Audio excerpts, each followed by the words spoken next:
আমরা যদি সেই দৃষ্টি নিয়ে সেই সাধু সন্তদের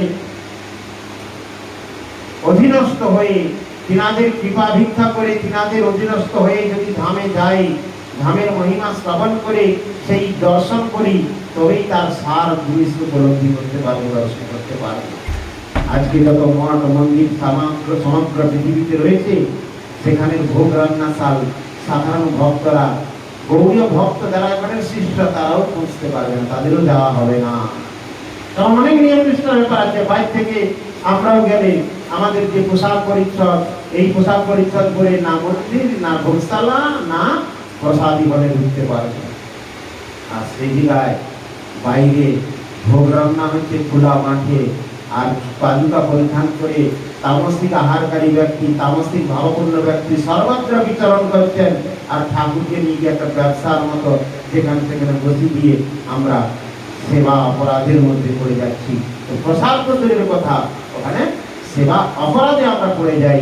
তাই সাবধান, সাধু সাবধান, ভক্তদের সাবধান হতে বলেছেন। তাই বলেছেন ভব মহাদাবাগ্নি নির্বাপনম শ্রেয়া কৈরব চন্দ্রিকা বিতরণম। যদি আমি উৎফুল্ল ভাবে হৃদয় পরিষ্কার করে ভগবানের প্রতি উৎসর্গিত হয়ে ভগবানের নাম কীর্তন আদি করি, তখন কি হবে?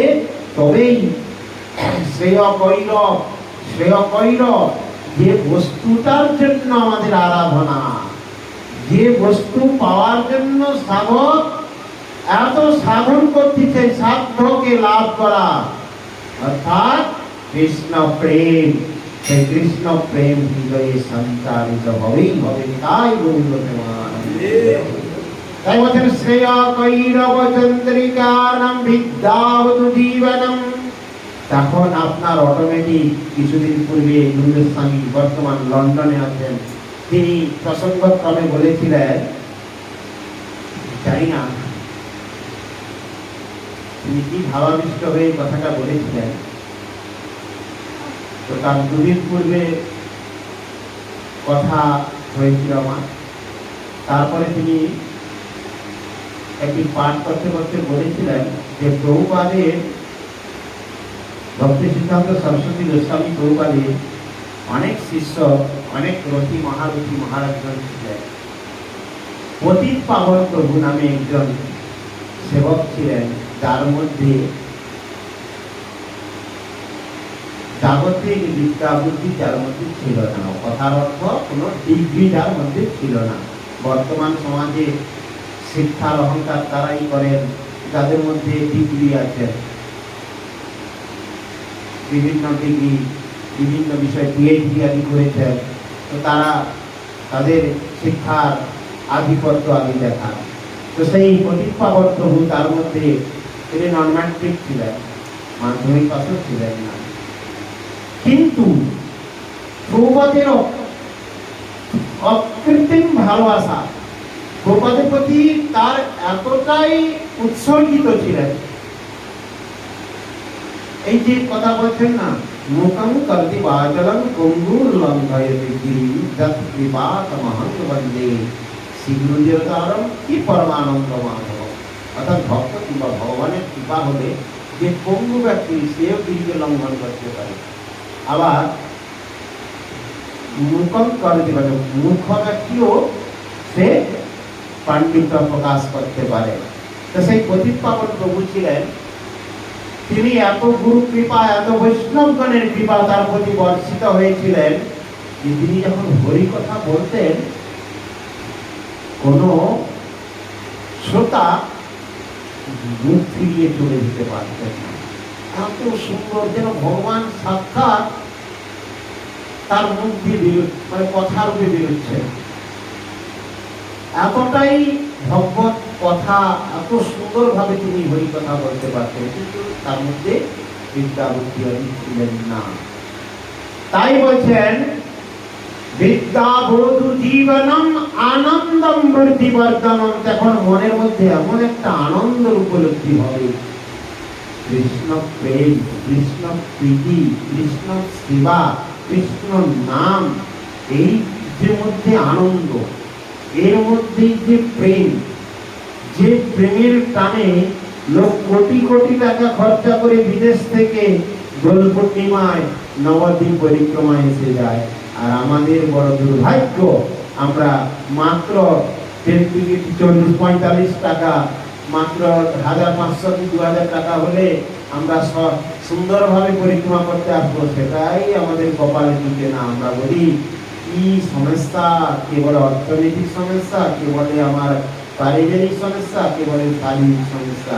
আর সারা বিশ্ব থেকে যারা দেশ বিদেশ থেকে তারা কয়েকদিনের জন্য ভিসা সংগ্রহ করে কোটি কোটি টাকা তাদের খরচা হয় বিমান আদিতে এসে, তারা এসে এই আনন্দ উপভোগ করছে, আনন্দ লুটে নিয়ে যাচ্ছে, আর আমাদের নিজেদের আনন্দের বস্তু আমরা ভুলে গিয়ে এই জগতে এত মাতামাতি করছি। তাই গৌর প্রেমানন্দে, তাই বলছেন সেই রসের রসিক যিনি,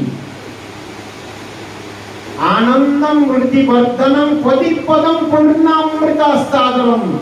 প্রত্যেকটা পদে পদে ভগবানের যে পূর্ণ অমৃত আস্বাদন সেই করতে পারবে।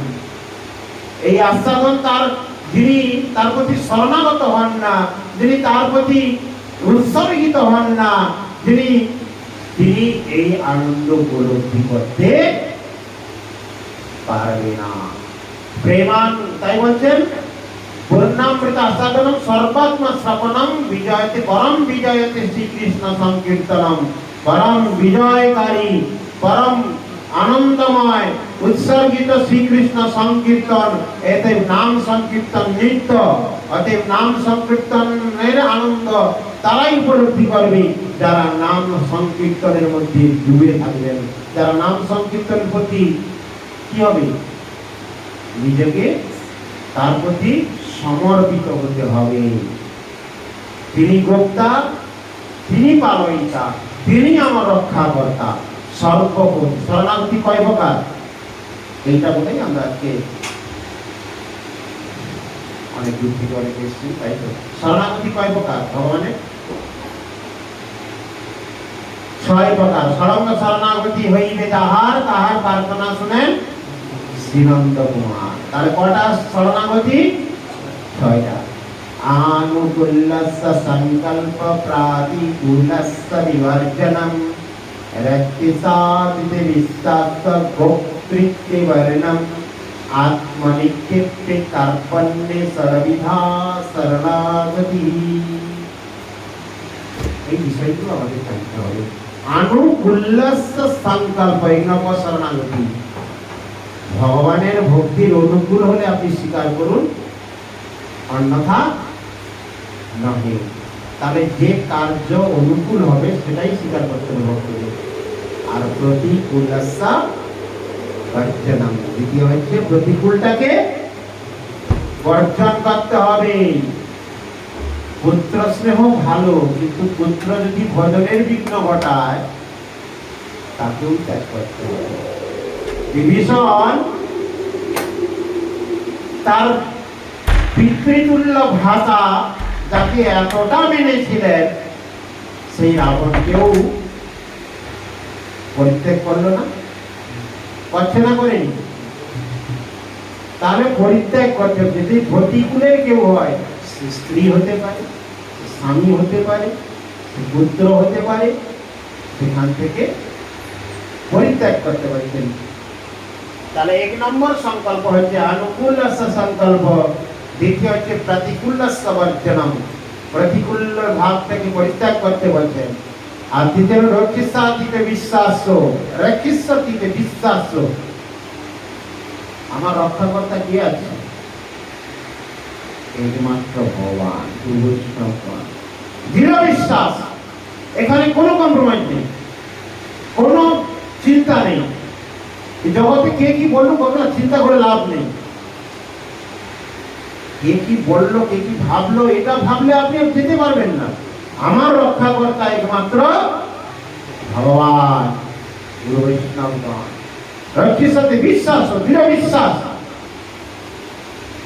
তৃতীয় নম্বর হয়ে গেল। চতুর্থ নম্বর অনুকূল্যস্য সংকল্প, প্রতিকূল্যস্য রক্ষিষ্যতে বিশ্বাস, গোপ্তৃত্বে বর্ণম। গোপ্তৃত্বে বর্ণম, গোপ্তা। গোপ্তা মানে কি বলুন তো? কিছুক্ষণ পূর্বে বলেছিলাম পালয়িতা। শুনতে খারাপ লাগবে, একটি মহাজন বলেছিলেন কথায়, গোপ্তা কথার অর্থ হচ্ছেন একটি বিকৃত পশুর ন্যায়। মানে কি বুঝলেন? আপনি আপনার কষ্টার্জিত পয়সা নিয়ে একটি পশুকে কিনে এনেছেন, একটি গরু কিনেছেন, একটি ছাগল কিনেছেন, তাহলে সেই গরু কিংবা ছাগলের উপরে আপনি কি করেন? আপনি কিনে যখন নিয়েছেন তাকে দড়ি বেঁধে রাখছেন, ঘরে ঢুকাচ্ছেন, যখন যা ইচ্ছা তাই করছেন, তো তার স্বাধীনতার উপরে আপনি কি মর্যাদা দেন? তাহলে পালয়িতা, অতএব সেই বিকৃত পশুটা জানে যে ইনি আমার পালয়িতা, এ খেতে দিলে খেতে পাবো, না দিলে নেই, এ জল দিলে জল পাবো, না না। তারা এরকম ভাবে ভগবানের বিকৃত পশু হয়ে যেতে হবে আমাদের। অতএব আমাদের কোনো কথা, কোনো কিছু ভগবান ব্যতীত না। অতএব আমাদের পালয়িতা একমাত্র ভগবান, তিনি যখন কাজ জুটাবেন তাই পাবো। তাহলে এরকম ভাবে ভগবানের প্রতি দৃঢ় বিশ্বাস এবং তিনাকে পালয়িতা হিসাবে দৃঢ় বিশ্বাস রাখতে হবে। তিনি গোপ্তা, তিনি জগন্নাথ। রক্ষাতীতে বিশ্বাস ভক্তিতে বর্ণম আত্মনিক্ষেপে। পঞ্চম নম্বরটা হচ্ছে একেবারে আরো কি আত্মনিক্ষেপ করতে হবে। আমার বলিতে প্রভু আর কিছু নেই, মুখে বললে হবে, সবই তোমার বস্তু, রক্ষা করি আমি মাত্র সেবক হইয়া। ধনজন গৃহ পুত্র আদি সবকিছু তোমাকে অর্পণ করলাম, তুমি রাখার মালিক, রাখতে পারো, তুমি যা করতে পারো, রক্ষা করি আমার দ্বারা যতটা কর্তব্য আমি তাই করতেছি। তার আত্মনিক্ষেপে কার্পণ্যে, কার্পণ্যে মানে দৈন্যতা, প্রত্যেকটা কার্যের মধ্যে দৈন্যতা থাকে। আর সেই দৈন্যতা না থাকলে, আত্ম অহংকার যদি এসে যায়, তাহলে সমস্ত মাটি হয়ে যাবে। পারমার্থিক জীবনের মূল সোপান দৈন্যতা হৃদয়ের মধ্যে। তবে গাছে যত ফলবন্ত বৃক্ষ কখনো মাথা উঁচু করে দাঁড়ায়। যারা জ্ঞানীবান, যারা সাধক, তারা সর্বদা নম্র ভাবাপন্ন হয়। তারা কোথাও এত লভ্যতত্ত্ব আদি করেন না। বর্তমান সমাজে অনেক কিছু, অনেক জায়গায় অনেক কিছু দেখবেন, যারা জ্ঞানীমান, যারা ভক্ত, তারা কিন্তু পাশ কাটিয়ে চলে যায়। কারণ শাস্ত্রের বিধান রয়েছে, কোথাও যদি কুতর্ক বা বৈষ্ণব নিন্দা আদি দেখেন, পারলে সেখানে তার জিহাদ ছেদন করুন। আর সেটা যদি অপারক হন, নিজের কানে হাত চাপা দিয়ে ওই স্থান পরিত্যাগ করতে বলতেন। তাই গৌড়ীয় সমাজ, গৌড়ীয় বৈষ্ণবগণ বড় জগতে দুর্লভ। আবার অনেকে আছেন বর্তমান সমাজে গৌড়ীয় স্ট্যাম্প ধারণ করেছেন, গৌড়ীয় নামে গৌড়ীয় ভক্ত হয়ে নিজেকে প্রতিষ্ঠিত করার জন্য জগতে কি বলেন, লাভ পূজা প্রতিষ্ঠির কামনা করে নিজেকে গৌড়ীয় বলে প্রচারিত করছেন। বাস্তবিক গৌড়ীয় সম্পর্কে শ্রী চৈতন্য গীতামৃতে শ্রী কৃষ্ণদাস কবিরাজ সংক্রান্ত গোবিন্দ গোপীনাথ মদন মহান, এ দিনের চরণবন্ধ তিনি আমার নাম।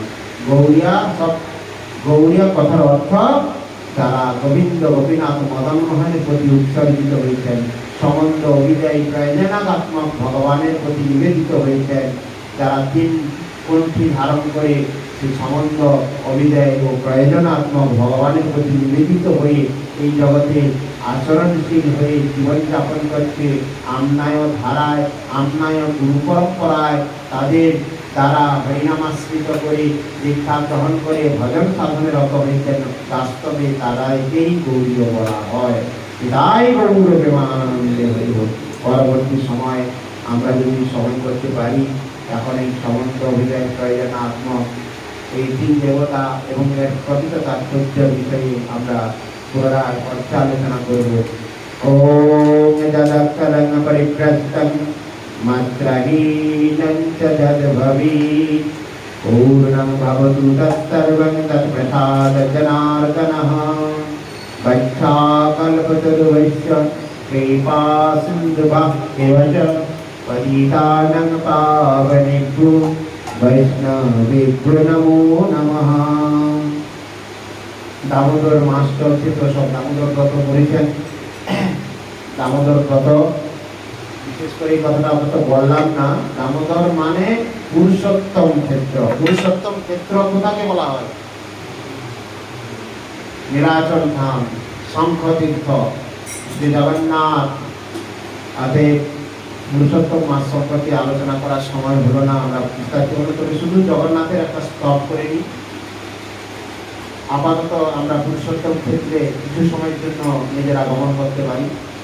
শ্রী জগন্নাথ নীলাদ্রি শিরাবকুটারত্নহে দার ব্রহ্মণ ঘনস্তব প্রসিদ্ধ পুরুষোত্তম প্রফুল্ল পুণ্ডরিকস্থলবনাউদিততামৃত গুটিকোদর মঙ্গপাহি নানা ভোগ পুরন্দর निजाधार सुधादायी इंद्रदुम्न प्रसादित सुभद्रा लालन व्यग्र रामानुज नमस्तुते गृह्णिता रथयात्रादि मोहस्तव विवर्धन भक्तवत्सल वन्दितं गृह्णिता रथमण्डनं देनहीन महानीच गायत्री कृतमानस नित्यनूतन महात्मदर्शिन श्री चैतन्य वल्लभा। जय श्री जगन्नाथ देव की जय, जय श्री बलदेव की जय, सुभद्रा मां की जय, जय सुदर्शन की जय। सुदर्शन प्रणाम मंत्र। सुदर्शन नमस्तुभ्यं सहस्रयरायच्युत प्रिया सर्वास्त्रघातिन विप्राय स्वस्ति भुवा इडास्पति वच्चाकल्पतरुभ्यश्च कृपा सिन्धुभ्येव च पतितानं पावनेभ्यो वैष्णवेभ्यो नमो नमः।